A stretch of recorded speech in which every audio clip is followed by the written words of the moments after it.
بسم الله الرحمن الرحيم. ألف لام ميم. ذلك الكتاب لا ريب فيه هدى للمتقين الذين يؤمنون بالغيب ويقيمون الصلاة ومما رزقناهم ينفقون والذين يؤمنون بما أنزل إليك وما أنزل من قبلك وبالآخرة هم يوقنون أولئك على هدى من ربهم وأولئك هم المفلحون. إن الذين كفروا سواء عليهم أأنذرتهم أم لم تنذرهم لا يؤمنون. ختم الله على قلوبهم وعلى سمعهم وعلى أبصارهم غشاوة ولهم عذاب عظيم. ومن الناس من يقول آمنا بالله وباليوم الآخر وما هم بمؤمنين يخادعون الله والذين آمنوا وما يخدعون إلا أنفسهم وما يشعرون. في قلوبهم مرض فزادهم الله مرضا ولهم عذاب أليم بما كانوا يكذبون. وإذا قيل لهم لا تفسدوا في الأرض قالوا إنما نحن مصلحون ألا إنهم هم المفسدون ولكن لا يشعرون. وإذا قيل لهم آمنوا كما آمن الناس قالوا أنؤمن كما آمن السفهاء ألا إنهم هم السفهاء ولكن لا يعلمون. وإذا لقوا الذين آمنوا قالوا آمنا وإذا خلوا إلى شياطينهم قالوا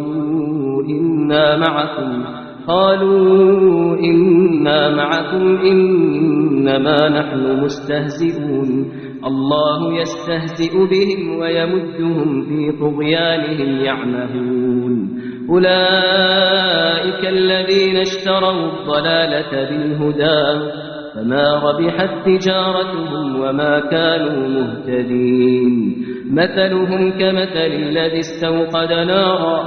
فلما أضاءت ما حوله ذهب الله بنورهم وتركهم في ظلمات لا يبصرون. صم بكم عمي فهم لا يرجعون. أو كصيب من السماء فيه ظلمات ورعد وبرق يجعلون أصابعهم في آذانهم من الصواعق حذر الموت والله محيط بالكافرين. يكاد البرق يخطف أبصارهم كلما أضاء لهم مشوا فيه وإذا أظلم عليهم قاموا ولو شاء الله لذهب بسمعهم وأبصارهم إن الله على كل شيء قدير. يا أيها الناس اعبدوا ربكم الذي خلقكم والذين من قبلكم لعلكم تتقون. الذي جعل لكم الأرض فراشا والسماء بناء وأنزل من السماء ماء فأخرج به من الثمرات رزقا لكم فلا تجعلوا لله أندادا وأنتم تعلمون. وإن كنتم في ريب مما نزلنا على عبدنا فأتوا بسورة من مثله وادعوا شهداءكم من دون الله إن كنتم صادقين فإن لم تفعلوا ولن تفعلوا فاتقوا النار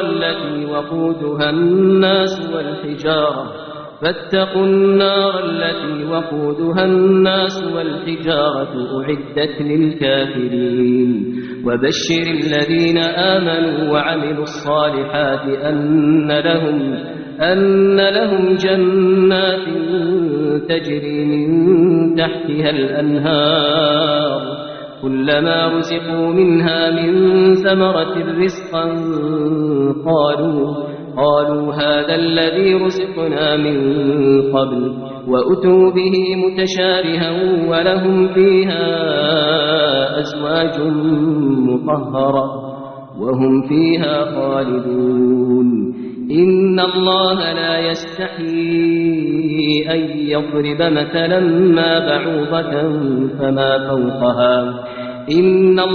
لا يستحيي أن يضرب مثلا ما بعوضة فما فوقها فأما الذين آمنوا فيعلمون أنه الحق من ربهم وأما الذين كفروا فيقولون ماذا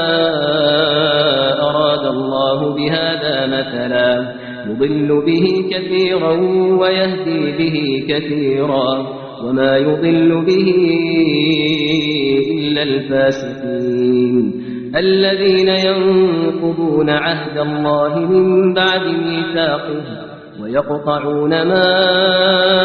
أمر الله به أن يوصل ويفسدون في الأرض أولئك هم الخاسرون كيف تكفرون بالله وكنتم أمواتا فأحياكم ثم يميتكم ثم يحييكم ثم إليه ترجعون هو الذي خلق لكم ما في الأرض جميعا ثم استوى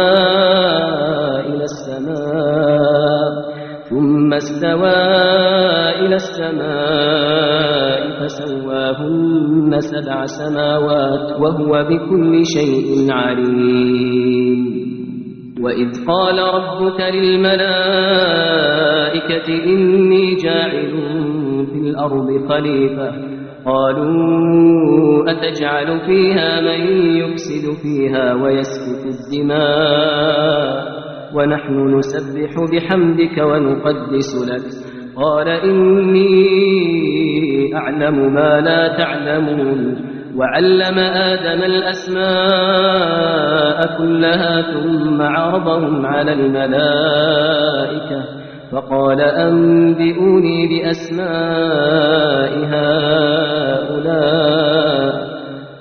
فقال أنبئوني بأسماء هؤلاء إن كنتم صادقين قالوا سبحانك لا علم لنا إلا ما علمتنا إنك أنت العليم الحكيم قال يا آدم أنبئهم بأسمائهم فلما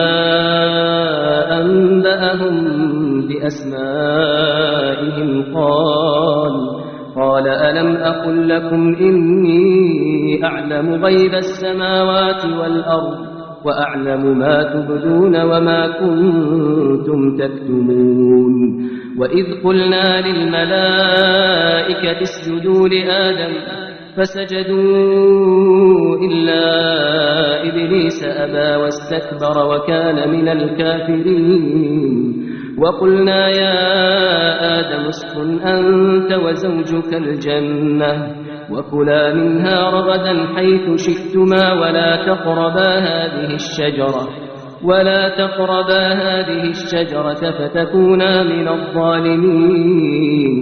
فأزلهما الشيطان عنها فأخرجهما مما كانا فيه وقلنا اهبطوا بعضكم لبعض عدو ولكم في الأرض مستقر ومتاع إلى حين فتلقى آدم من ربه كلمات فتاب عليه إنه هو التواب الرحيم قلنا اهبطوا منها جميعا فإما يأتينكم مني هدى فمن تبع هداي فلا خوف عليهم ولا هم يحزنون والذين كفروا وكذبوا بآياتنا أولئك أصحاب النار هم فيها خالدون يا بني إسرائيل اذكروا نعمتي التي أنعمت عليكم وأوفوا بعهدي أوف بعهدكم وإياي فارهبون وآمنوا بما أنزلت مصدقا لما معكم ولا تكونوا أول كافر به ولا تشتروا بآياتي ثمنا قليلا وإياي فاتقون ولا تلبسوا الحق بالباطل وتكتموا الحق وأنتم تعلمون وأقيموا الصلاة وآتوا الزكاة واركعوا مع الراكعين أتأمرون الناس بالبر وتنسون أنفسكم وأنتم تتلون الكتاب أفلا تعقلون واستعينوا بالصبر والصلاة وإنها لكبيرة إلا على الخاشعين الذين يظنون أنهم ملاقو ربهم وأنهم إليه راجعون يا بني إسرائيل اذكروا نعمتي التي أنعمت عليكم وأني فضلتكم على العالمين واتقوا يوما لا تجزي نفس عن نفس شيئا ولا يقبل منها شفاعة ولا يؤخذ منها عدل ولا هم ينصرون وإذ نجيناكم من آل فرعون يسومونكم سوء العذاب يذبحون أبناءكم ويستحيون نساءكم وفي ذلكم بلاء من ربكم عظيم وإذ فرقنا بكم البحر فأنجيناكم وأغرقنا آل فرعون وأنتم تنظرون وإذ فرقنا بكم البحر فأنجيناكم وأغرقنا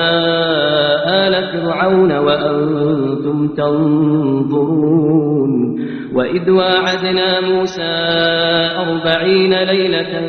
ثم اتخذتم العجل من بعده وأنتم ظالمون ثم عفونا عنكم من بعد ذلك لعلكم تشكرون وإذ آتينا موسى الكتاب والفرقان لعلكم تهتدون وإذ قال موسى لقومه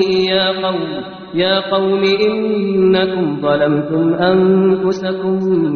باتخاذكم العجل فتوبوا إلى بارئكم فاقتلوا أنفسكم ذلكم خير لكم عند بارئكم فتاب عليكم إنه هو التواب الرحيم وإذ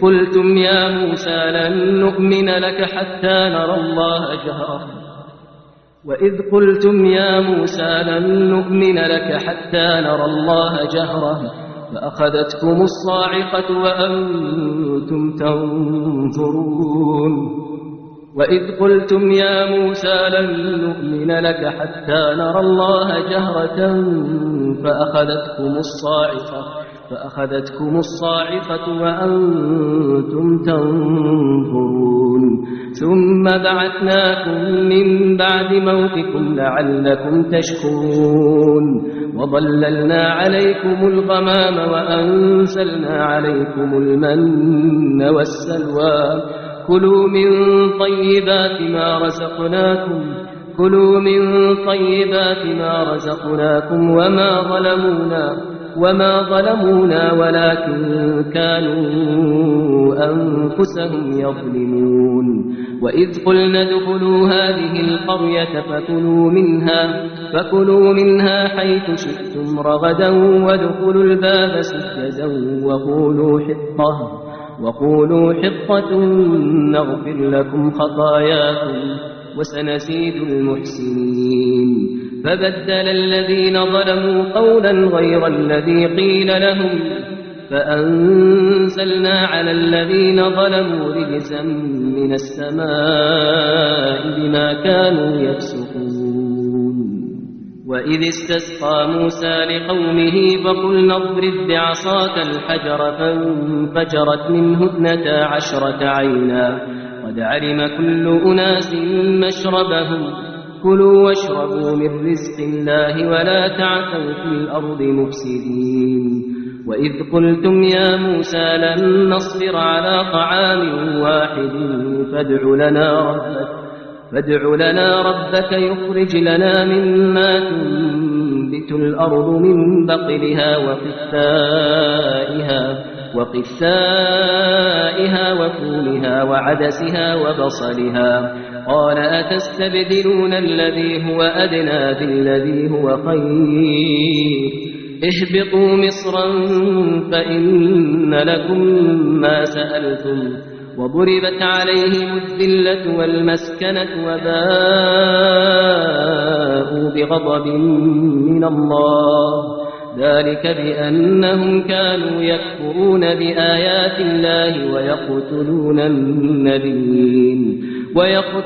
النبيين بغير الحق ذلك بما عصوا وكانوا يعتدون. إن الذين آمنوا والذين هادوا والنصارى والصابئين من آمن بالله واليوم الآخر وعمل صالحا فلهم أجرهم عند ربهم ولا خوف عليهم ولا هم يحزنون. وإذ أخذنا ميثاقكم ورفعنا فوقكم الطور خذوا ما آتيناكم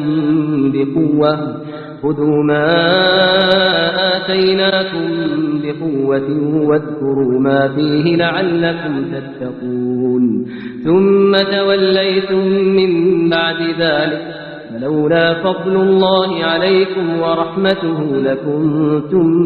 من الخاسرين. ولقد علمتم الذين اعتدوا منكم في السبت فقلنا لهم كونوا قردة خاسئين فجعلناها نكالا لما بين يديها وما خلفها وموعظة للمتقين. وإذ قال موسى لقومه إن الله يأمركم أن تذبحوا بقرة قالوا أتتخذنا هزوا قال أعوذ بالله أن أكون من الجاهلين. قالوا ادع لنا ربك يبين لنا ما هي قال إنه يقول إنها بقرة لا فارغ ولا بكر عوان بين ذلك فافعلوا ما تؤمرون. قالوا ادع لنا ربك يبين لنا ما لونها قال إنه يقول إنها بقرة صفراء فاقع لونها تسر الناظرين. قالوا ادع لنا ربك يبين لنا ما هي إن البقرة شابه علينا وإنا إن شاء الله لمهتدون. قال إنه يقول إنها بقرة لا ذلول تثير الأرض ولا تسقي الحرث مسلمة لا شية فيها. قالوا الآن جئت بالحق فذبحوها وما كادوا يفعلون. وإذ قتلتم نفسا فادارأتم فيها والله مخرج ما كنتم تكتمون. فقلنا اضربوه ببعضها كذلك يحيي الله الموتى ويريكم آياته لعلكم تعقلون ثم قست قلوبكم من بعد ذلك فهي كالحجارة أو أشد قسوة وإن من الحجارة لما يتفجر منه الأنهار وإن منها لما يشقق فيخرج منه الماء وإن منها لما يهبط من خشية الله وما الله بغافل عما تعملون أفتطمعون أن يؤمنوا لكم وقد كان فريق منهم يسمعون كلام الله ثم يحرفونه من بعد ما عقلوه وهم يعلمون وإذا لقوا الذين آمنوا قالوا آمنا وإذا خلا بعضهم إلى بعض قالوا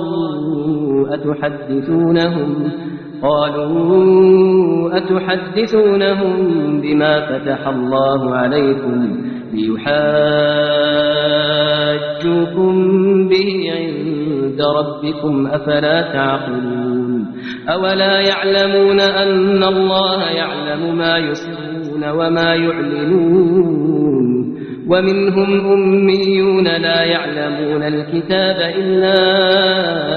أماني وإن هم إلا يظنون فويل للذين يكتبون الكتاب بأيديهم ثم يقولون هذا من عند الله ليشتروا به ثمنا قليلا فويل لهم مما كتبت أيديهم وويل لهم مما يكسبون وقالوا لن تمسنا النار إلا أياما معدودة قل أتخذتم عند الله عهدا فلن يخلف الله عهده أم تقولون على الله ما لا تعلمون بلى من كسب سيئة وأحاطت به خطيئته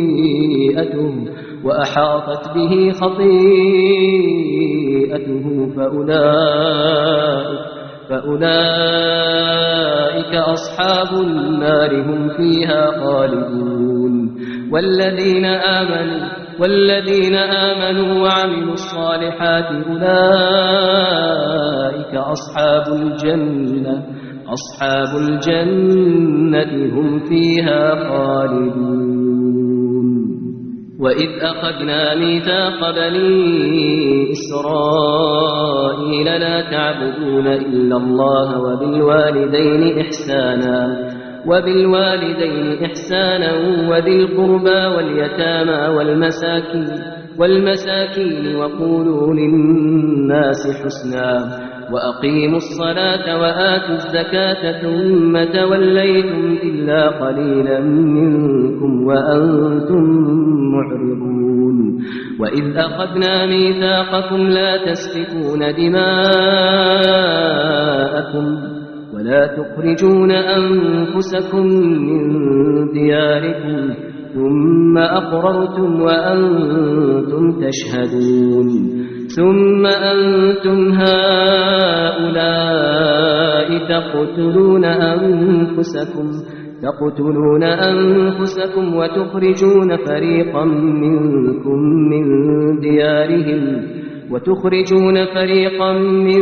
من ديارهم تظاهرون عليهم بالإثم والعدوان وإن يأتوكم أسارى تفادوهم وهو محرم عليكم إخراجهم أفتؤمنون ببعض الكتاب وتكفرون ببعض فما جزاء من يفعل ذلك منكم إلا خزي في الحياة الدنيا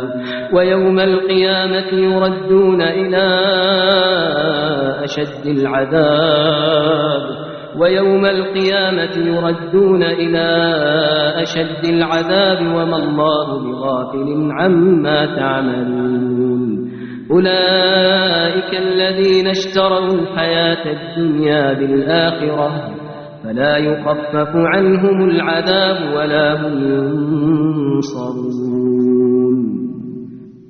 ولقد آتينا موسى الكتاب وقفينا من بعده بالرسل وآتينا عيسى ابن مريم البينات وأيدناه بروح القدس أفكلما جاءكم رسول بما لا تهوى أنفسكم استكبرتم ففريقا كذبتم وفريقا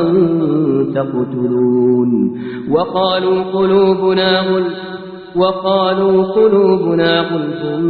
بل لعنهم الله بكفرهم فقليلا ما يؤمنون.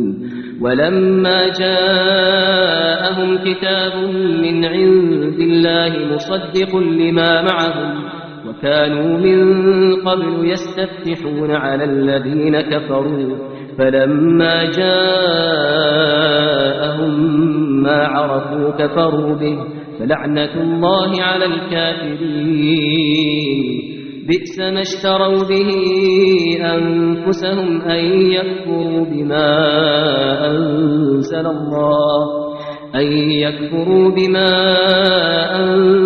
الله بغيا أن ينزل الله من فضله على من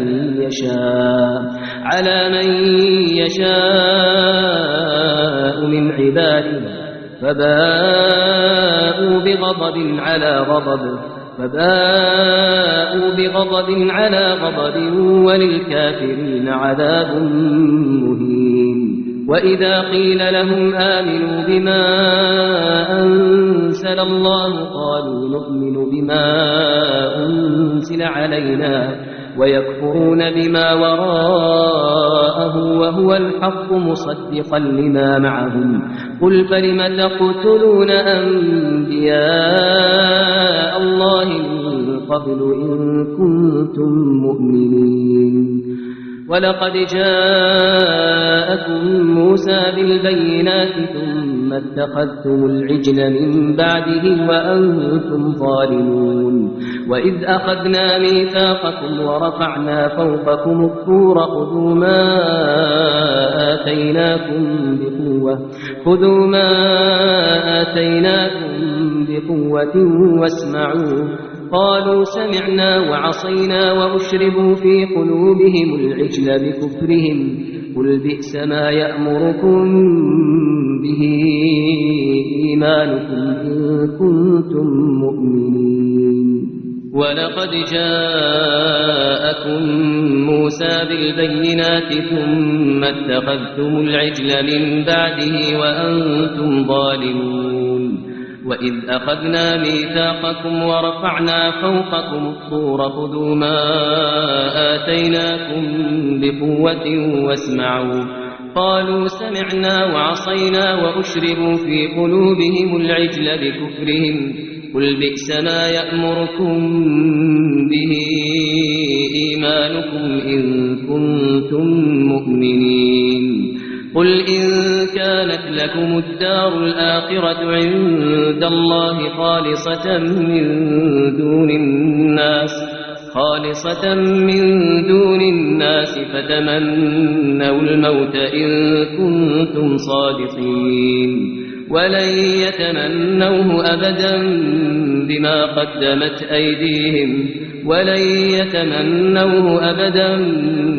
قدمت أيديهم والله عليم بالظالمين. ولتجدنهم أحرص الناس على حياة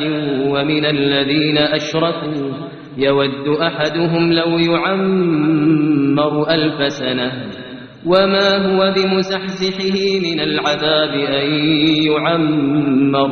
والله بصير بما يعملون. قل من كان عدوا لجبريل فإنه نزله على قلبك بإذن الله مصدقا لما بين يديه وهدى وبشرى للمؤمنين. من كان عدوا لله وملائكته ورسله وجبريل وجبريل وميكال فإن الله عدو للكافرين ولقد أنزلنا إليك آيات بينات وما يكفر بها إلا الفاسقون أوكلما عاهدوا عهدا نبذه فريق منهم بل أكثرهم لا يؤمنون ولما جاءهم رسول من عند الله مصدق لما معهم نبذ فريق من الذين أوتوا الكتاب كتاب الله وراء ظهورهم كأنهم لا يعلمون واتبعوا ما تتلو الشياطين على ملك سليمان وما كفر سليمان ولكن الشياطين كفروا يعلمون الناس السحر وما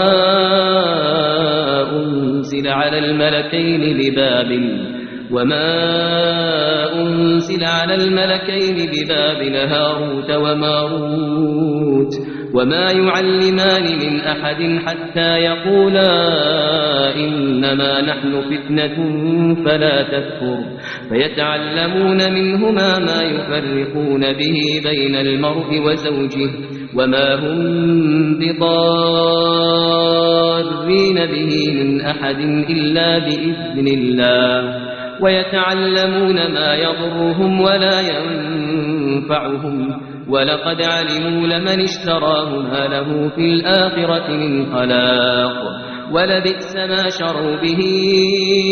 أنفسهم لو كانوا يعلمون ولو أنهم آمنوا واتقوا لمثوبة من عند الله خير لو كانوا يعلمون يا أيها الذين آمنوا لا تقولوا راعنا وقولوا انظرنا واسمعوا وللكافرين عذاب أليم ما يود الذين كفروا من أهل الكتاب ولا المشركين أن ينزل عليكم من خير من ربكم والله يختص برحمته من يشاء والله ذو الفضل العظيم ما ننسخ من آية أو ننسها نأتي بخير منها أو مثلها ألم تعلم أن الله على كل شيء قدير ألم تعلم أن الله له ملك السماوات والأرض وما لكم من دون الله من ولي ولا نصير أم تريدون أن تسألوا رسولكم كما سئل موسى من قبل ومن يتبدل الكفر بالإيمان فقد ضل سواء السبيل ود كثير من أهل الكتاب لو يردونكم من بعد إيمانكم كفارا ود كثير من أهل الكتاب لو يردونكم من بعد إيمانكم كفارا حسدا من عند أنفسهم من بعد ما تبين لهم الحق فاعفوا واصفحوا حتى يأتي الله بأمره إن الله على كل شيء قدير وأقيموا الصلاة وآتوا الزكاة وما تقدموا لأنفسكم من خير تجدوه عند الله وما تقدموا لأنفسكم من خير تجدوه عند الله إن الله بما تعملون بصير وقالوا لن يدخل الجنة إلا من كان هودا أو نصارى تلك أمانيهم قل هاتوا برهانكم إن كنتم صادقين وقالوا لن يدخل الجنة إلا من كان هودا أو نصارى تلك أمانيهم قل هاتوا برهانكم إن كنتم صادقين بلى من أسلم وجهه لله وهو محسن فله أجره عند ربه ولا خوف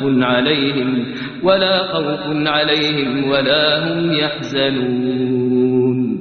وقالت اليهود ليست النصارى على شيء وقالت النصارى ليست اليهود على شيء وهم يتلون الكتاب كذلك قال الذين لا يعلمون مثل قولهم والله يحكم بينهم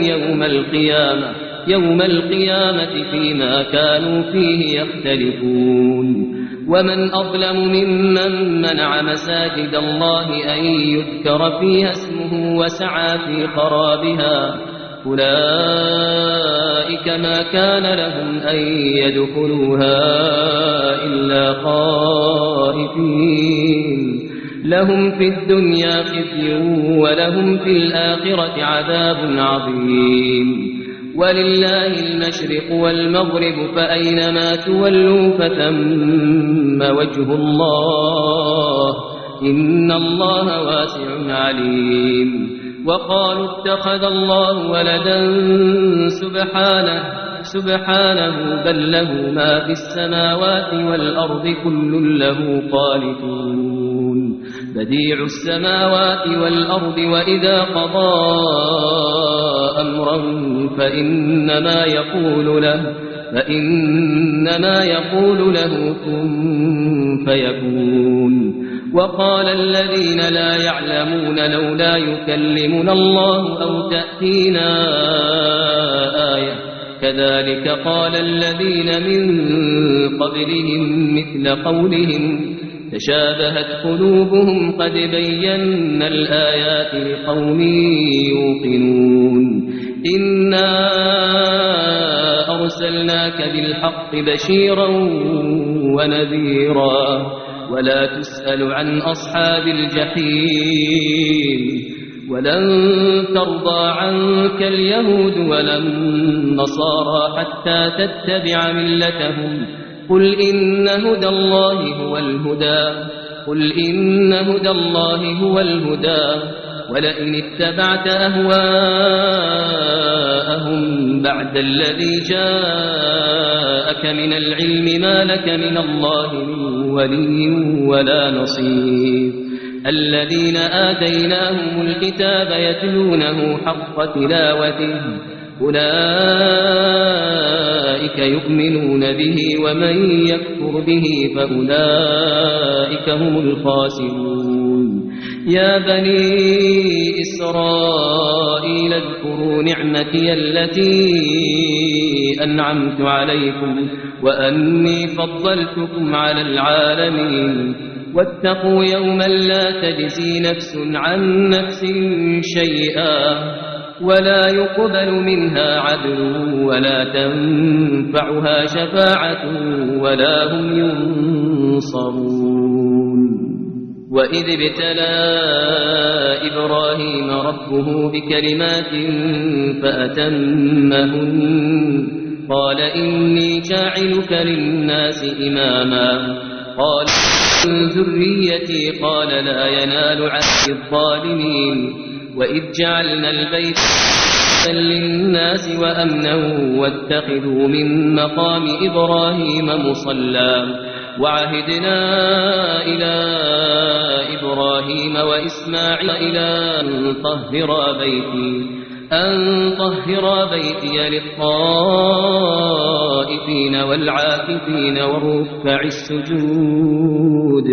وإذ قال إبراهيم رب اجعل هذا بلدا آمنا وارزق أهله من الثمرات من آمن منهم بالله واليوم الآخر قال ومن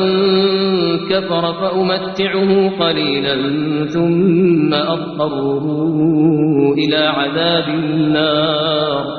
عذاب النار وبئس المصير.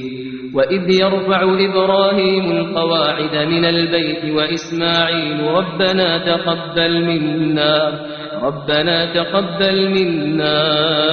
إنك أنت السميع العليم ربنا واجعلنا مسلمين لك ومن ذريتنا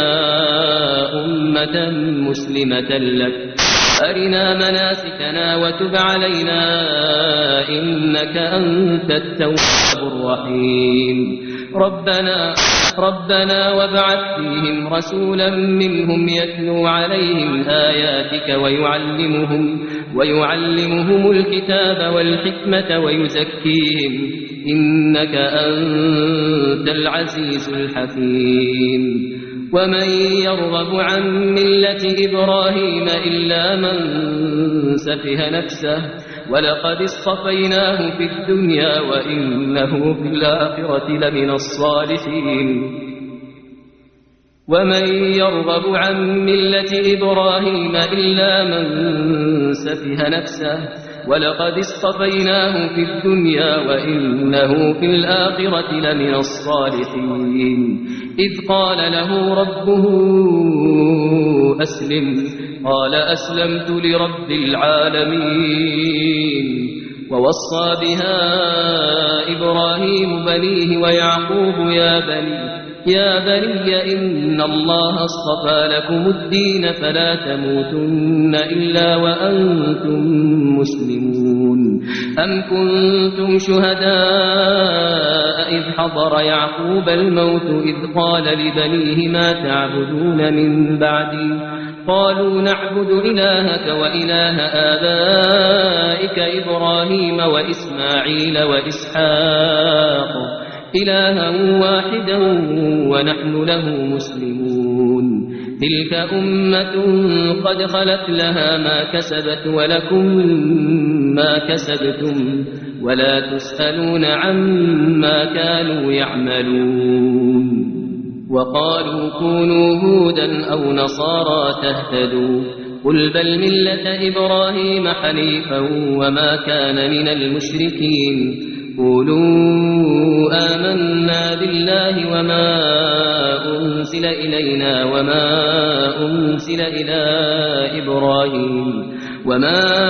أنزل إلى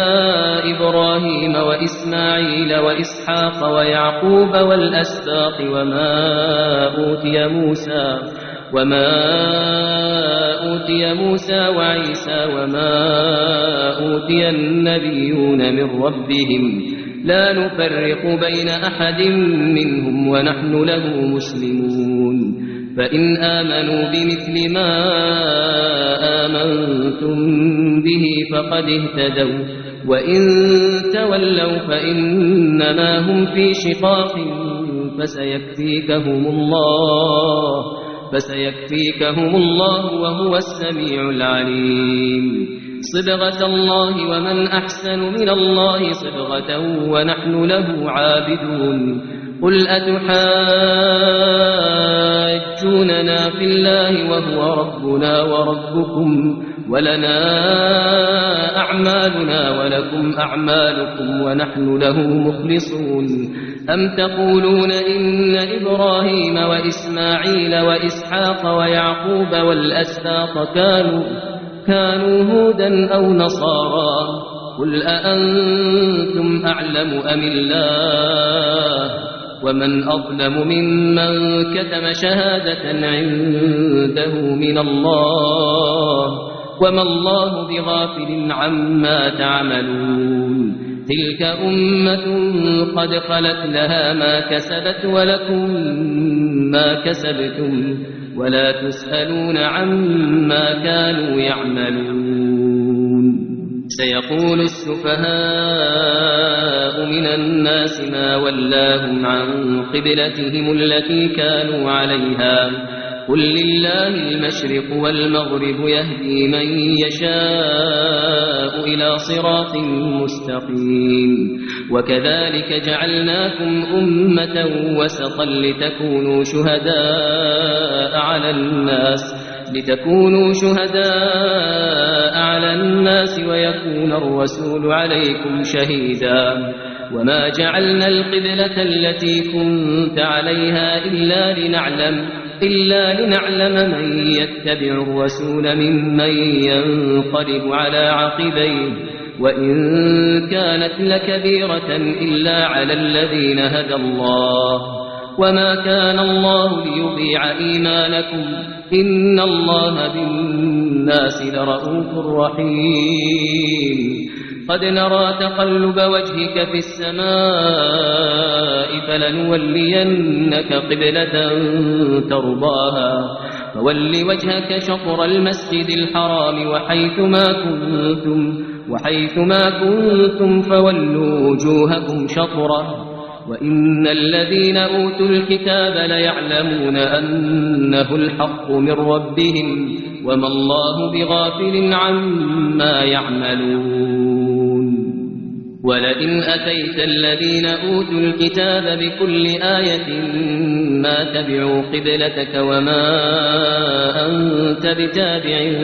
قبلتهم وما بعضهم بتابع قبلة بعض ولئن اتبعت أهواءهم من بعد ما جاءك من العلم إنك إذا لمن الظالمين الذين آتيناهم الكتاب يعرفونه كما يعرفون أبناءهم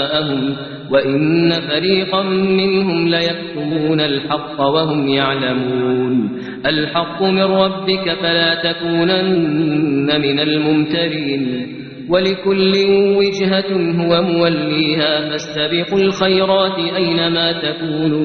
أينما تكونوا يأتي بكم الله جميعا إن الله على كل شيء قدير ومن حيث خرجت فول وجهك شطر المسجد الحرام وإنه للحق من ربك وما الله بغافل عما تعملون ومن حيث خرجت فول وجهك شطر المسجد الحرام وحيثما كنتم فولوا وجوهكم شطره لئلا يكون للناس عليكم حجة إلا الذين ظلموا منهم فلا تخشوهم واخشوني ولأتم نعمتي عليكم ولعلكم تهتدون كما أرسلنا فيكم رسولا منكم يتلو عليكم آياتنا ويزكيكم ويعلمكم الكتاب والحكمة ويعلمكم ما لم تكونوا تعلمون فاذكروني أذكركم واشكروا لي ولا تكفرون يا أيها الذين آمنوا استعينوا بالصبر والصلاة إن الله مع الصابرين ولا تقولوا لمن يقتل في سبيل الله أموات بل أحياء ولكن لا تشعرون ولنبلونكم بشيء من الخوف والجوع ونقص من الأموال والأنفس والثمرات وبشر الصابرين الذين إذا أصابتهم مصيبة قالوا إنا لله وإنا إليه راجعون أولئك عليهم صلوات من ربهم ورحمة وأولئك هم المهتدون إن الصفا والمروة من شعائر الله فمن حج البيت أو اعتمر فلا جناح عليه أن يطوف بهما ومن تطوع خيرا فإن الله شاكر عليم إن الذين يكتمون ما أنزلنا من البينات والهدى من بعد ما بيناه للناس في الكتاب أولئك يلعنهم الله ويلعنهم اللاعنون إلا الذين تابوا وأصلحوا وبينوا فأولئك أتوب عليهم وأنا التواب الرحيم إن الذين كفروا وماتوا وهم كفار أولئك عليهم لعنة الله والملائكة والناس أجمعين خالدين فيها لا يخفف عنهم العذاب ولا هم ينظرون وإلهكم إله واحد لا إله إلا هو الرحمن الرحيم إن في خلق السماوات والأرض واختلاف الليل والنهار والفلك التي تجري في البحر بما ينفع الناس وما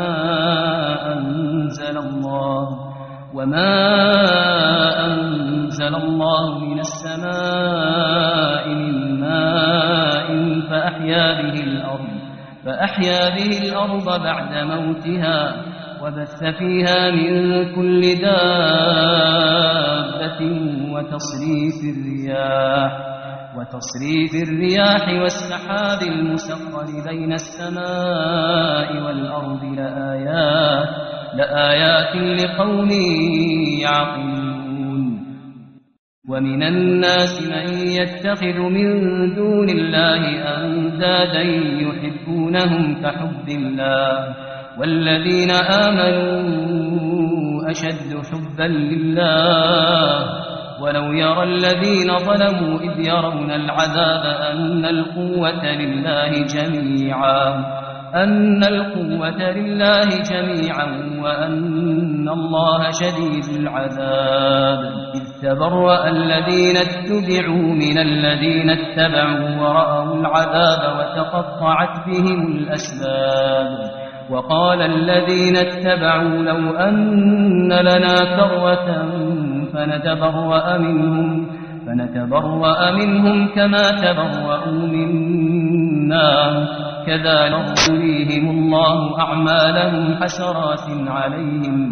كذلك يريهم الله أعمالهم حسرات عليهم وما هم بخارجين من النار يا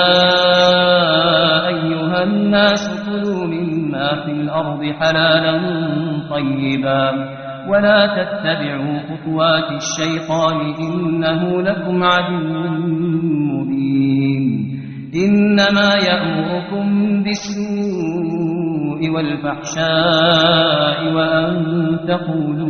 وأن تقولوا على الله ما لا تعلمون وإذا قيل لهم اتبعوا ما أنزل الله قالوا بل نتبع ما ألفينا عليه آباءنا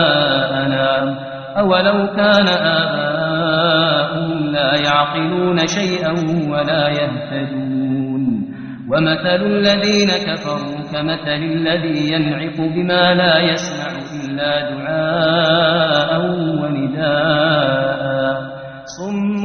بكم عمي فهم لا يعقلون يا أيها الذين آمنوا كلوا من طيبات ما رزقناكم واشكروا لله إن كنتم إياه تعبدون إنما حرم عليكم الميتة والدم ولحم الخنزير وما أهل به لغير الله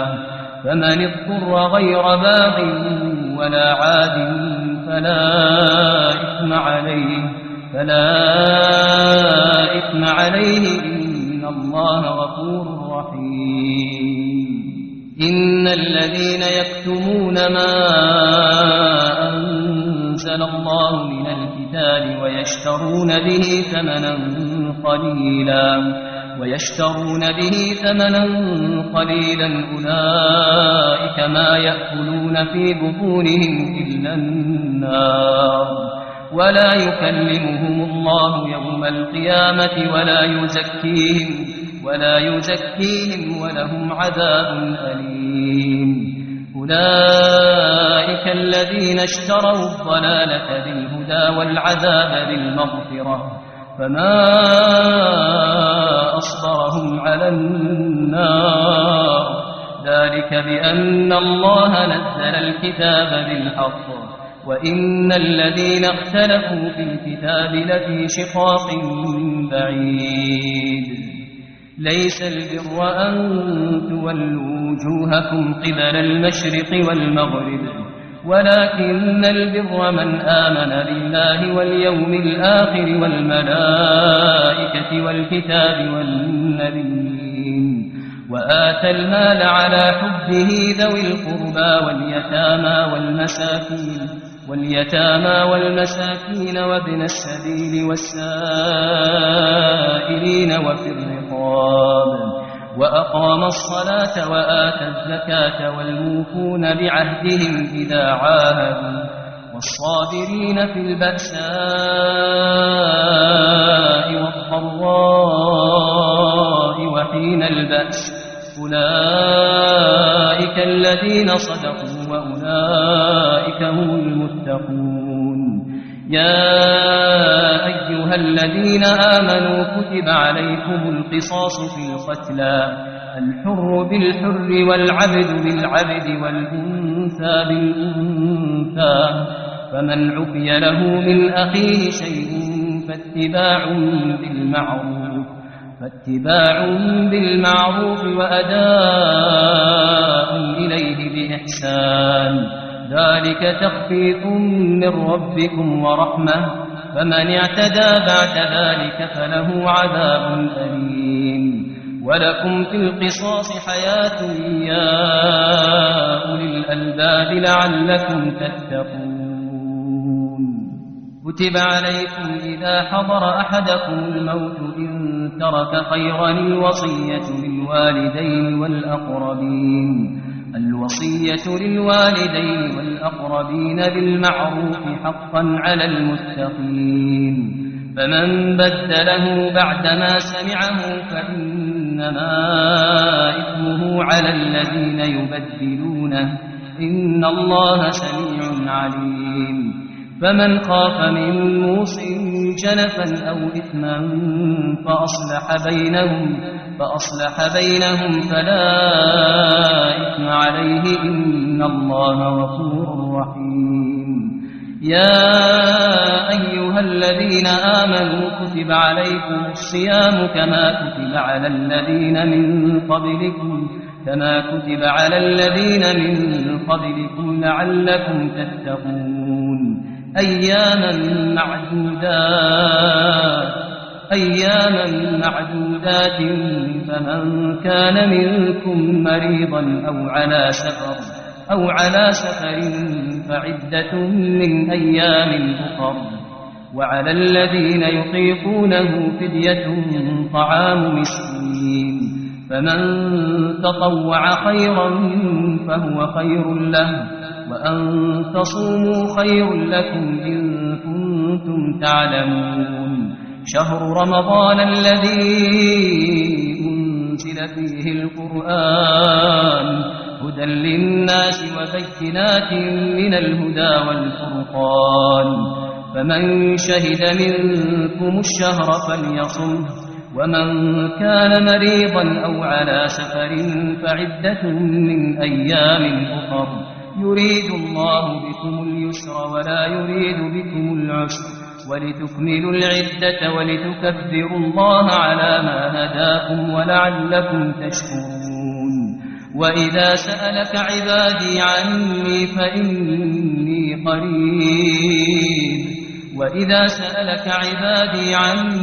فإني قريب أجيب دعوة الداعي إذا دعان فليستجيبوا لي وليؤمنوا بي لعلهم يرشدون. أحل لكم ليلة الصيام الرفث إلى نسائكم هن لباس لكم وأنتم لباس لهن علم الله أنكم كنتم تختانون أنفسكم فتاب عليكم وعفى عنكم فالآن باشروهن وابتغوا ما كتب الله لكم وكلوا واشربوا حتى يتبين لكم الخيط الأبيض من الخيط الأسود من الفجر ثم أتموا الصيام إلى الليل ولا تباشروهن وأنتم عاكفون في المساجد تلك حدود الله فلا تقربوها كذلك يبين الله آياته للناس لعلهم يتقون ولا تأكلوا أموالكم بينكم بالباطل وتدلوا بها إلى الحكام لتأكلوا فريقا من أموال الناس بالإثم وأنتم تعلمون يسألونك عن الأهلة قل هي مواقيت للناس والحج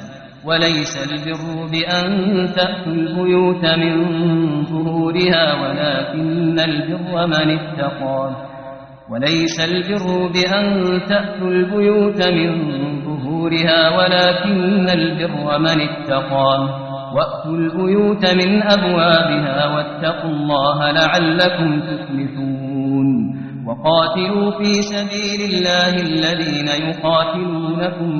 وقاتلوا في سبيل الله الذين يقاتلونكم ولا تعتدوا إن الله لا يحب المعتدين وقتلوهم حيث ثقفتموهم وأخرجوهم من حيث أخرجوكم والفتنة أشد من القتل ولا تقاتلوهم عند المسجد الحرام حتى يقاتلوكم فيه فإن قاتلوكم فاقتلوهم كذلك جزاء الكافرين فإن انتهوا فإن الله غفور رحيم وقاتلوهم حتى لا تكون فتنة ويكون الدين لله فإن انتهوا فلا عدوان إلا على الظالمين الشهر الحرام بالشهر الحرام والحرمات قصاص فمن اعتدى عليكم فاعتدوا عليه بمثل ما اعتدى عليكم واتقوا الله واعلموا أن الله مع المتقين وأنفقوا في سبيل الله ولا تلقوا بأيديكم إلى التهلكة وأحسنوا إن الله يحب المحسنين وأتموا الحج والعمرة لله فإن أحصرتم فما استيسر من الهدي ولا تحلقوا رؤوسكم حتى يبلغ الهدي محله فمن كان منكم مريضا أو به أذى من رأسه ففدية من صيام أو صدقة أو نسك فإذا أمنتم فمن تمتع بالعمرة إلى الحج فما استيسر من الهدي فمن لم يجد فصيام 3 أيام في الحج وسبعة إذا رجعتم تلك 10 كاملة ذلك لمن لم يكن أهله حاضر المسجد الحرام واتقوا الله واعلموا أن الله شديد العقاب الحج أشهر معلومات فمن فرض فيهن الحج فلا رفث ولا فسوق ولا جدال في الحج وما تفعلوا من خير يعلمه الله وتزودوا فإن خير الزاد التقوى واتقون يا أولي الألباب ليس عليكم جناح أن تبتغوا فضلا من ربكم فإذا أفضتم من عرفات فاذكروا الله عند المشعر الحرام واذكروه كما هداكم وإن كنتم من قبله لمن الضالين ثم ثم أفيضوا من حيث أفاض الناس واستغفروا الله إن الله غفور رحيم فإذا قضيتم مناسككم فاذكروا الله كذكركم آباءكم أو أشد ذكرا فمن الناس من يقول ربنا آتنا في الدنيا وما له في الآخرة من خلاق ومنهم من يقول ربنا آتنا في الدنيا حسنة وفي الآخرة حسنة وقنا عذاب النار أولئك لهم نصيب مما كسبوا والله سريع الحساب واذكروا الله في أيام معدودات فمن تعجل في يومين فلا إثم عليه ومن تأخر فلا إثم عليه لمن اتقى واتقوا الله واعلموا أنكم إليه تحشرون ومن الناس من يعجبك قوله في الحياة الدنيا ويشهد الله على ما في قلبه وهو ألد الخصام وإذا تولى سعى في الأرض ليفسد فيها ويهلك الحرث والنسل والله لا يحب الفساد وإذا قيل له اتق الله أخذته العزة بالإثم فحسبه جهنم ولبئس المهاد ومن الناس من يشري نفسه ابتغاء مرضات الله والله رؤوف بالعباد يا أيها الذين آمنوا ادخلوا في السلم كافة ولا تتبعوا خطوات الشيطان إنه لكم عدو مبين فإن زللتم من بعد ما جاءتكم البينات فاعلموا أن الله عزيز حكيم هل ينظرون إلا أن يأتيهم الله في ظلل من الغمام والملائكة وقضي الأمر وإلى الله ترجع الأمور سل بني إسرائيل كم آتيناهم من آية بينة ومن يبدل نعمة الله من بعد ما جاءته فإن الله شديد العقاب زين للذين كفروا الحياة الدنيا ويسخرون من الذين آمنوا والذين اتقوا فوقهم يوم القيامة والله يرزق من يشاء بغير حساب كان الناس أمة واحدة فبعث الله النبيين مبشرين ومنذرين وأنزل معهم الكتاب بالحق ليحكم بين الناس فيما اختلفوا فيه وما اختلف فيه إلا الذين أوتوه من بعد ما جاءتهم البينات بغيا بينهم فهدى الله الذين آمنوا لما اختلفوا فيه من الحق بإذنه والله يهدي من يشاء إلى صراط مستقيم أم حسبتم أن تدخلوا الجنة ولما يأتكم مثل الذين خلوا من قبلكم مستهم البأساء والضراء وزلزلوا حتى يقول الرسول والذين آمنوا معه متى نصر الله ألا إن نصر الله قريب يسألونك ماذا ينفقون قل ما أنفقتم من خير فللوالدين والأقربين واليتامى والمساكين وابن السبيل وما تفعلوا من خير فإن الله به عليم كتب عليكم القتال وهو كره لكم وعسى أن تكرهوا شيئا وهو خير لكم وعسى أن تحبوا شيئا وهو شر لكم والله يعلم وأنتم لا تعلمون يسألونك عن الشهر الحرام قتال فيه قل قتال فيه كبير وصد عن سبيل الله وكفر به والمسجد الحرام وإخراج أهله منه أكبر عند الله والفتنة أكبر من القتل ولا يزالون يقاتلونكم حتى يردوكم عن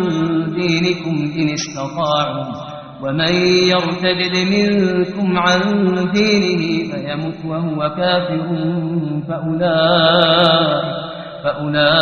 فأولئك حبطت أعمالهم في الدنيا والآخرة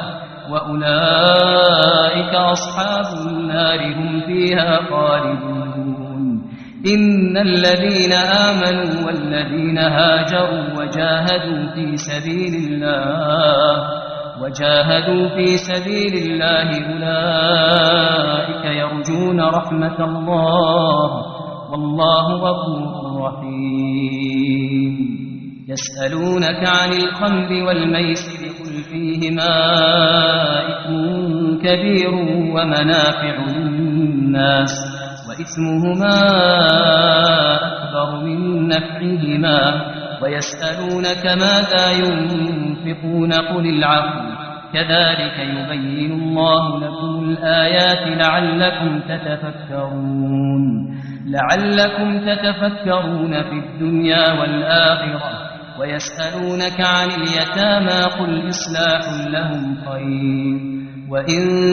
تخالطوهم فإخوانكم والله يعلم المفسد من المصلح ولو شاء الله لأعنتكم إن الله عزيز حكيم ولا تنكحوا المشركات حتى يؤمنن ولأمة مؤمنة خير من مشركة ولو أعجبتكم ولا تنكحوا المشركين حتى يؤمنوا ولعبد مؤمن خير من مشرك ولو أعجبكم أولئك يدعون إلى النار والله يدعو إلى الجنة والمغفرة بإذنه ويبين آياته للناس لعلهم يتذكرون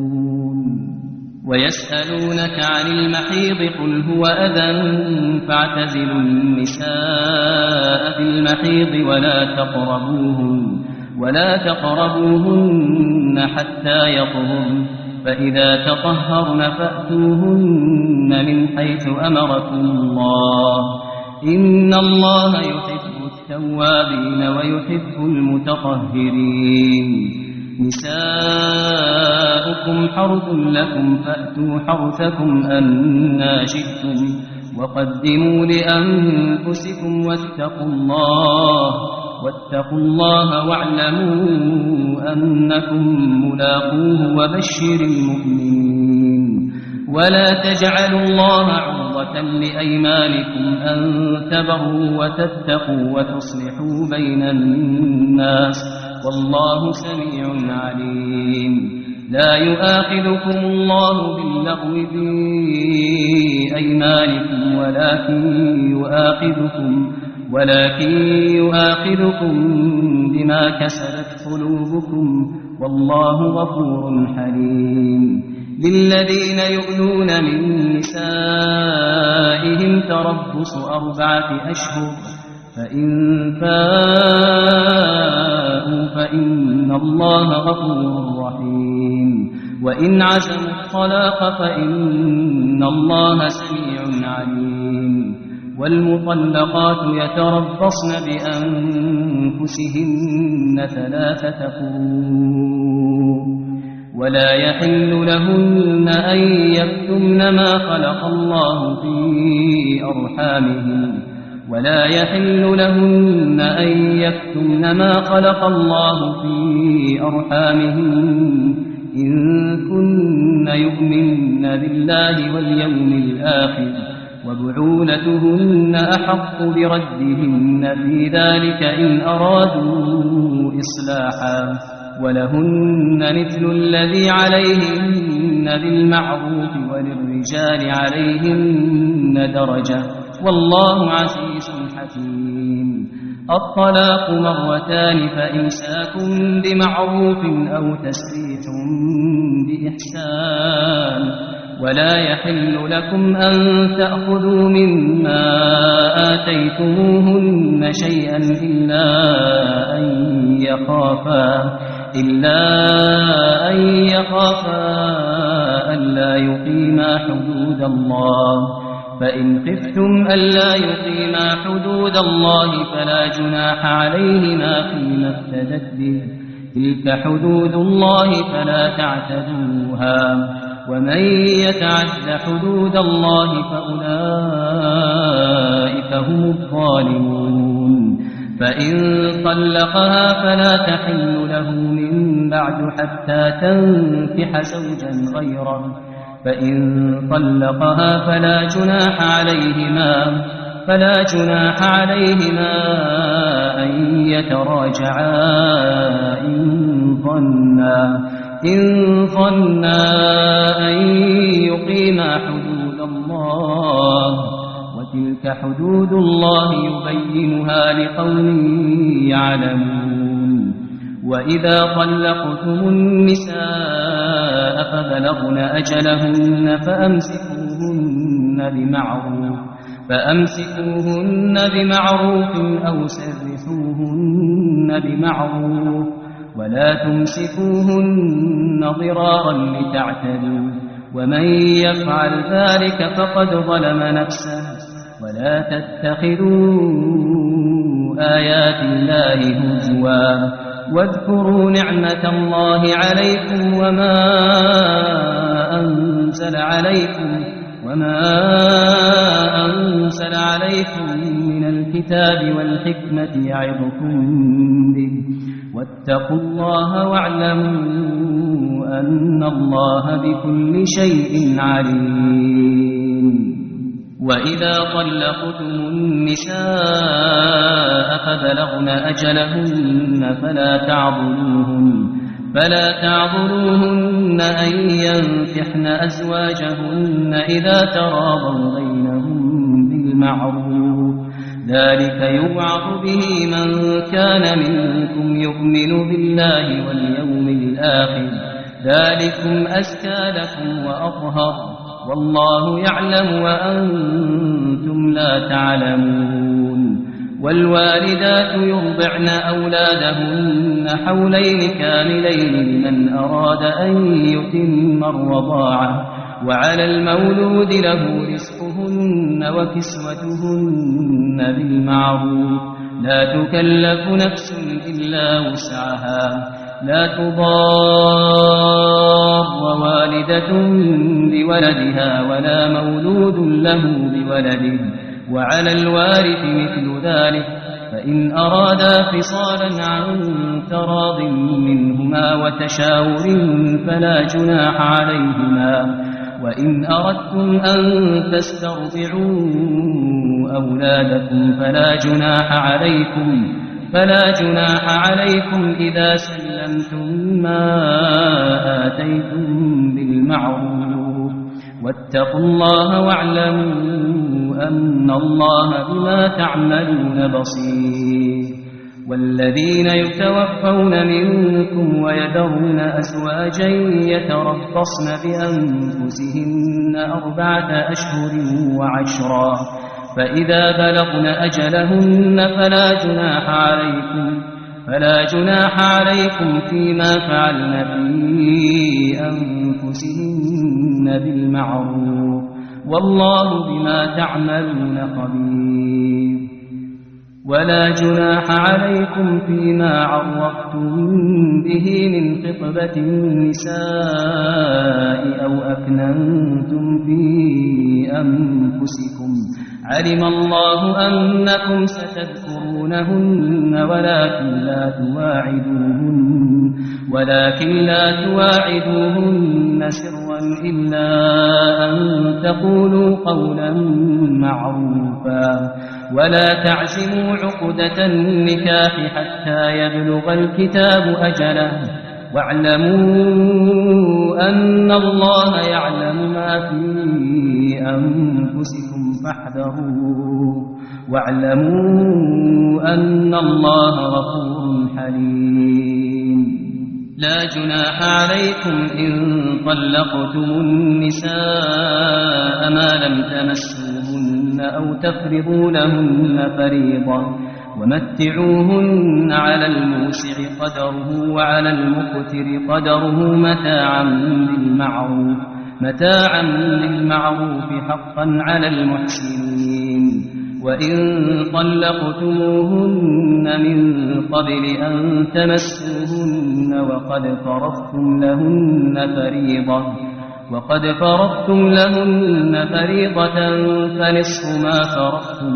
فنصف ما فرضتم إلا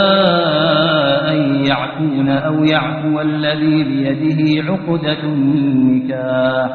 وأن تعفوا أقرب للتقوى ولا تنسوا الفضل بينكم إن الله بما تعملون بصير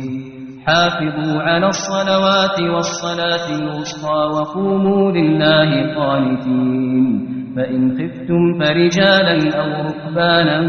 فإذا أمنتم فاذكروا الله كما علمكم ما لم تكونوا تعلمون والذين يتوفون منكم ويذرون أزواجا وصية لأزواجهم متاعا إلى الحول غير إخراج فإن خرجن فلا جناح عليكم فيما فعلن في أنفسهن من معروف والله عزيز حكيم وللمطلقات متاع بالمعروف حقا على المتقين كذلك يبين الله لكم آياته لعلكم تعقلون ألم تر إلى الذين خرجوا من ديارهم وهم ألوف حذر الموت فقال لهم الله موتوا ثم أحياهم إن الله لذو فضل على الناس ولكن أكثر الناس لا يشكرون وقاتلوا في سبيل الله واعلموا أن الله سميع عليم من ذا الذي يقرض الله قرضا حسنا فيضاعفه له أضعافا كثيرة والله يقبض ويبسط وإليه ترجعون ألم تر إلى الملأ من بني إسرائيل من بعد موسى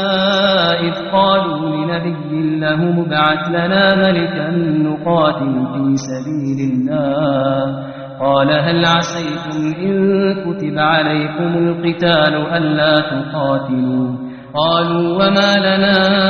ألا نقاتل في سبيل الله وقد أخرجنا من ديارنا وأبنائنا فلما كتب عليهم القتال تولوا إلا قليلا منهم والله عليم بالظالمين وقال لهم نبيهم إن الله قد بعث لكم طالوت ملكا قالوا أنى يكون له الملك علينا ونحن أحق بالملك منه ولم يؤت سعة من المال قال إن الله اصطفاه عليكم وزاده بسطة في العلم والجسم والله يؤتي ملكه من يشاء والله واسع عليم والله يؤتي ملكه من يشاء والله واسع عليم. وقال لهم نبيهم إن آية ملكه أن يأتيكم التابوت فيه سكينة من ربكم وبقية مما ترك آل موسى وآل هارون تحمله الملائكة إن في ذلك لآية لكم إن كنتم مؤمنين. فلما فصل طالوت بالجنود قال إن الله مبتليكم بنهر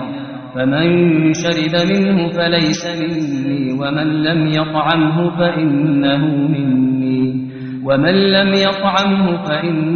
مني إلا من اغترف غرفة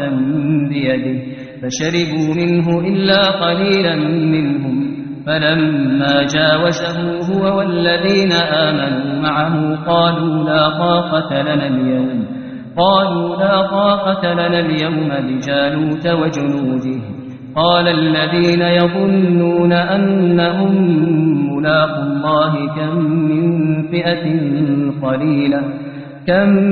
فئة قليلة غلبت فئة كثيرة بإذن الله والله مع الصابرين.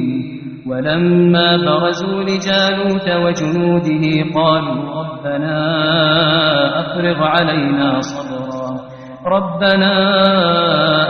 علينا صبرا وثبت أقدامنا وانصرنا على القوم الكافرين. فهزموهم بإذن الله وقتل داود جالوت وآتاه الله الملك والحكمة وعلمه مما يشاء. ولولا دفع الله الناس بعضهم ببعض لفسدت الأرض ولكن الله ذو فضل على العالمين. تلك آيات الله نتلوها عليك بالحق وإنك لمن المرسلين. تلك الرسل فضلنا بعضهم على بعض منهم من كلم الله ورفع بعضهم درجات وآتينا عيسى ابن مريم البينات وأيدناه بروح القدس. ولو شاء الله ما اقتتل الذين من بعدهم من بعد ما جاءتهم البينات ولكن اختلفوا فمنهم من آمن ومنهم من كفر. ولو شاء الله ما اقتتلوا ولكن الله يفعل ما يريد. يا أيها الذين آمنوا أنفقوا مما رزقناكم من قبل أن يأتي يوم لا بيع فيه ولا خلة ولا شفاعة والكافرون هم الظالمون. الله لا إله إلا هو الحي القيوم لا تأخذه سنة ولا نوم له ما في السماوات وما في الأرض. من ذا الذي يشفع عنده إلا بإذنه يعلم ما بين أيديهم وما خلفهم ولا يحيطون بشيء من علمه إلا بما شاء. وسع كرسيه السماوات والأرض ولا يؤوده حفظهما وهو العلي العظيم. لا إكراه في الدين قد تبين الرشد من الغي. فمن يكفر بالطاغوت ويؤمن بالله فقد استمسك بالعروة الوثقى لا انفصام لها والله سميع عليم. الله ولي الذين آمنوا يخرجهم من الظلمات إلى النور والذين كفروا أولياءهم الطاغوت يخرجونهم من النور إلى الظلمات أولئك أصحاب النار هم فيها خالدون ألم تر إلى الذي حاج إبراهيم في ربه أن آتاه الله الملك إذ قال إبراهيم ربي الذي يحيي ويميت قال أنا أحيي وأميت قال إبراهيم فإن الله يأتي بالشمس من المشرق فأت بها من المغرب فبهت الذي كفر والله لا يهدي القوم الظالمين أو كالذي مر على قرية وهي خاوية على عروشها قال أنى يحيي هذه الله بعد موتها فأماته الله 100 عام ثم بعثه قال كم لبثت قال لبثت يوما أو بعض يوم قال بل لبثت 100 عام فانظر إلى طعامك وشرابك لم يتسنه وانظر إلى حمارك ولنجعلك آية للناس وانظر إلى العظام كيف ننشزها ثم نكسوها لحما فلما تبين له قال أعلم أن الله على كل شيء قدير وإذ قال إبراهيم رب أرني كيف تحيي الموتى قال أولم تؤمن قال بلى ولكن ليطمئن قلبي قال فخذ 4 من الطير فصرهن إليك ثم اجعل على كل جبل منهن جزءا ثم ادعهن يأتينك سعيا واعلم أن الله عزيز حكيم مثل الذين ينفقون أموالهم في سبيل الله كمثل حبة أنبتت 7 سنابل في كل سنبلة 100 حبة والله يضاعف لمن يشاء والله واسع عليم الذين ينفقون أموالهم في سبيل الله ثم لا يتبعون ما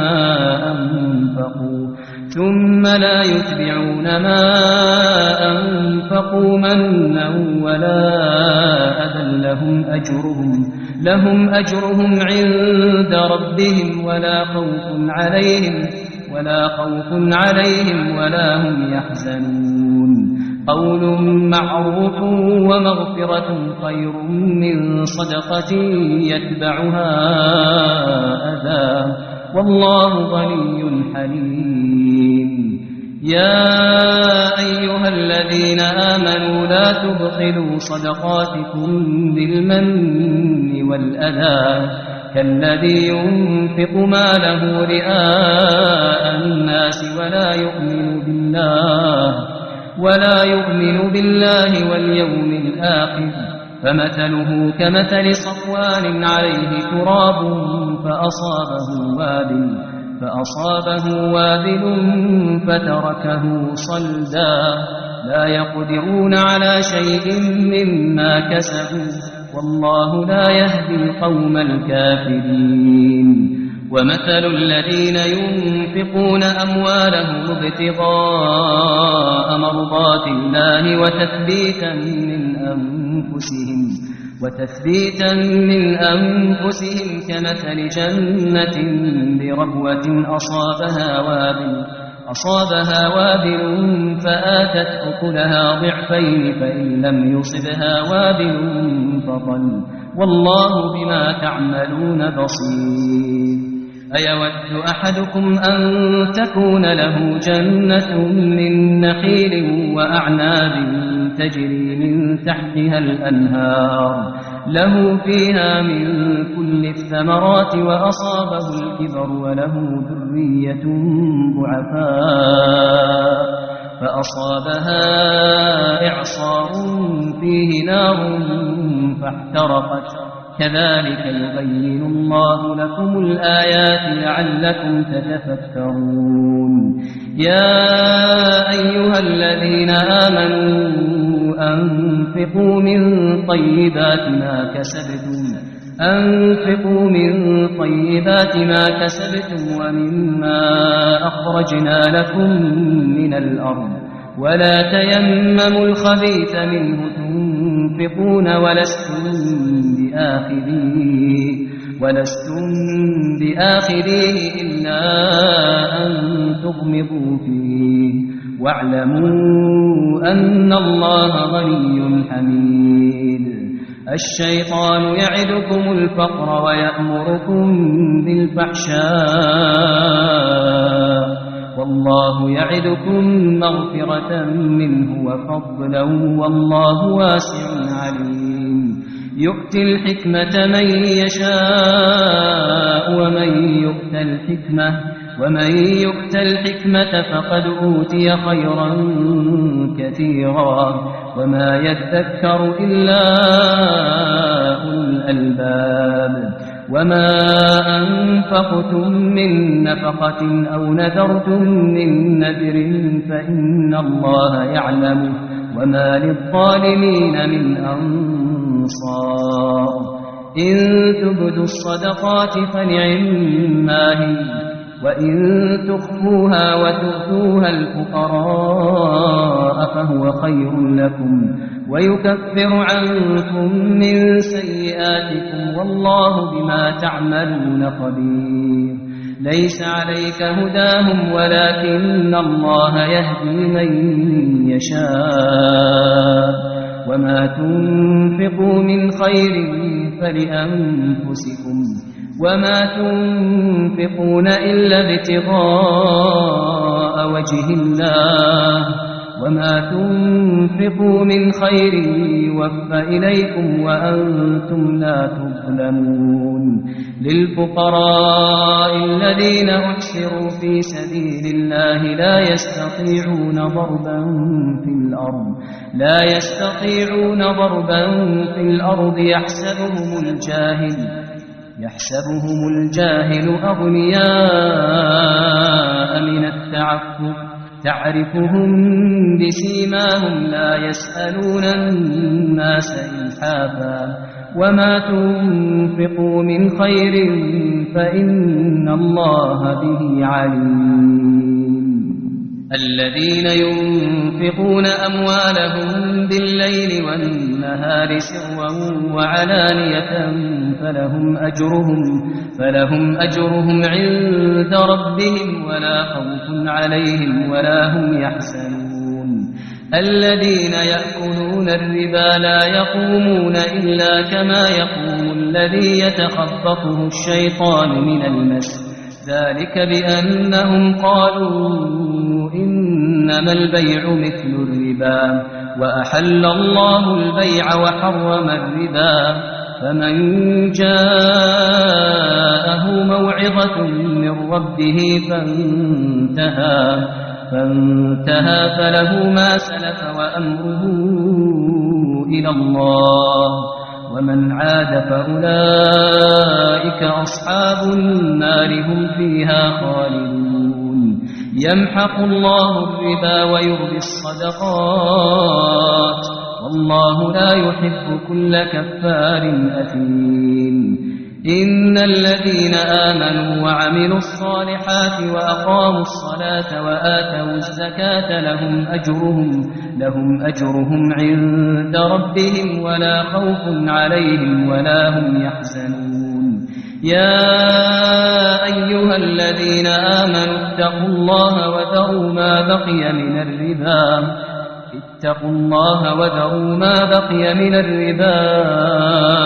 إن كنتم مؤمنين فإن لم تفعلوا فأذنوا بحرب من الله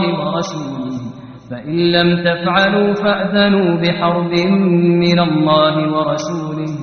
وإن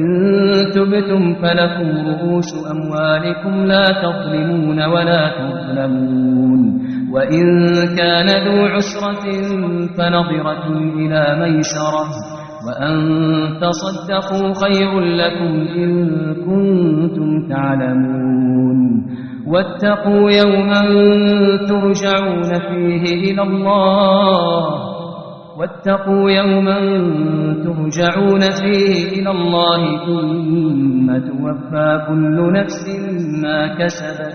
ثم توفى كل نفس ما كسبت وهم لا يظلمون يا أيها الذين آمنوا إذا تداينتم بدين إلى أجل مسمى فاكتبوه وليكتب بينكم كاتب بالعدل ولا يأب كاتب أن يكتب كما علمه الله فليكتب وليملل الذي عليه الحق وليتق الله ربه ولا يبخس منه شيئا فإن كان الذي عليه الحق سفيها أو ضعيفا أو لا يستطيع أن يمل هو فليملل وليه بالعدل واستشهدوا شهيدين من رجالكم فإن لم يكونا رجلين فرجل وامرأتان ممن ترضون من الشهداء أن تضل إحداهما فتذكر إحداهما الأخرى ولا يأبى الشهداء إذا ما دعوا ولا تسأموا أن تكتبوه صغيرا أو كبيرا إلى أجله ذلكم أقسط عند الله وأقوم للشهادة وأدنى ألا ترتابوا إلا أن تكون تجارة حاضرة تديرونها بينكم فليس عليكم جناح ألا تكتبوها وأشهدوا إذا تبايعتم ولا يضار كاتب ولا شهيد وإن تفعلوا فإنه فسوق بكم واتقوا الله ويعلمكم الله والله بكل شيء عليم وإن كنتم على سفر ولم تجدوا كاتبا فرهان مقبوضة فإن أمن بعضكم بعضا فليؤدي الذي اؤتمن أمانته وليتق الله ربه ولا تكتموا الشهادة ومن يكتمها فإنه آثم قلبه والله بما تعملون عليم لله ما في السماوات وما في الأرض وإن تبدوا ما في أنفسكم أو تخفوه يحاسبكم به الله فيغفر لمن يشاء ويعذب من يشاء والله على كل شيء قدير آمن الرسول بما أنزل إليه من ربه والمؤمنون كل آمن بالله وملائكته وكتبه ورسله لا نفرق بين أحد من رسله وقالوا سمعنا وأطعنا غفرانك ربنا وإليك المصير لا يكلف الله نفسا إلا وسعها لها ما كسبت وعليها ما اكتسبت ربنا لا تؤاخذنا